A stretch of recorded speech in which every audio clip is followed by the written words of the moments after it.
Hello, চলেন আজকে আপনাদের একটা চমৎকার জায়গা থেকে পরিচয় করিয়ে দিই। সেটা হচ্ছে এই জায়গাটা দেখছেন, এটা হচ্ছে খুবই চমৎকার একটি জায়গা। রিসেন্টলি জায়গাটা দেখেন কাজ করছে, বসার জায়গা বানিয়েছে, গাছ লাগিয়েছে, এখন আন্ডার কনস্ট্রাকশন, সুন্দর একটা গেট করেছে এবং বসার জায়গাগুলোতে টাইলস করা। কিন্তু বুঝতেই পারছেন যে এটা কিন্তু একটা নদীর পাড়।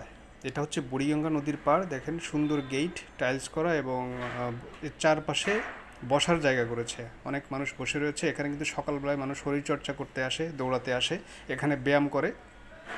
আবার বিকালবেলা এখানে প্রচুর মানুষ আসে। এখন আজকে যতগুলো মানুষ দেখছেন এর চেয়েও প্রচুর মানুষ আসে। এই যে মানুষজন দেখেন সারিবদ্ধভাবে বসে আছে। জাস্ট কিছুদিন আগেও এই কিনারগুলো কিন্তু এরকম টাইলস দিয়ে বাঁধানো ছিল না, ভাঙাচোরা ছিল, একেবারে এখানে বসা যেত না, ঝুঁকিপূর্ণ ছিল। তো এই জায়গাগুলো যাতে বসার উপযোগী করে তোলা হয়েছে এবং এর উপরেও কিছু কিছু জায়গা দেখেন বেদি করে দেওয়া হয়েছে যেখানে বসা যায়। এটা হচ্ছে একটা পরিত্যক্ত ক্রেইন। তো এটা পরিত্যক্ত ক্রেইনটা সুন্দর করে সাজিয়ে এখানে রাখা হয়েছে। যে জায়গাটাতে রাখা হয়েছে সেটা হচ্ছে একটা পরিত্যক্ত জেটি। এই জেটিটা এখন আর ব্যবহার করা হয় না এবং ব্যবহার করার মতো উপযোগী নেই। এটা বুড়িগঙ্গার তীরে পুরান ঢাকার মিল ব্যারাকের পাশেই হচ্ছে এই পুরাতন পরিত্যক্ত জেটিটা রয়েছে। এখানে বিকালবেলায় প্রচুর মানুষ আসে এবং প্রচুর পরিমাণে ভেন্ডর বসে, ফুড কার্ট বসে। দেখেন এখানে জুলাইয়ের স্মৃতি কিন্তু এর মধ্যেও ধারণ করা হয়েছে। এখানে মুগ্ধের ছবি দেখা যাচ্ছে, মীর মুগ্ধ, পানি লাগবে পানি। সামনের ছবিটা ছিল হচ্ছে আবু সাইদের, পেছনে রয়েছে স্মৃতিসৌধ।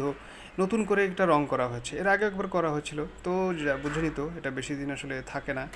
তো এটা আবার নতুন করে সাজানো গোছানো হয়েছে, রং করা হয়েছে, আর্ট করা হয়েছে, সুন্দর লাগছে দেখতে।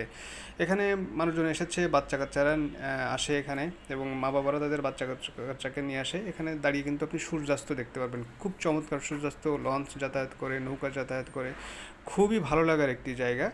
তো এখানে আসলে আপনার মনটা অনেকটা ভালো হয়ে যাবে বিকালবেলা যদি আসেন। তবে সিঁড়ির বা গেটের এখানে এই যে টাইলসটা দেওয়া হচ্ছে এটা কিন্তু পিচ্ছিল খুবই, যে কোনো সময় যে কোনো দুর্ঘটনা ঘটে যেতে পারে। এই জায়গাটা যদি একটু বিট টাইপ বা ধারালো টাইপ করে দিত, জাস্ট প্লাস্টার করে, তাহলে বেটার হতো। কারণ হচ্ছে হাঁটার জায়গাগুলোতে টাইলসটা যথেষ্ট পরিমাণে ঝুঁকিপূর্ণ, কারণ এসব জায়গায় মানুষজন খুব একটা খেয়াল করে আসেন। আশা করি ভালো লেগেছে। আল্লাহ হাফেজ।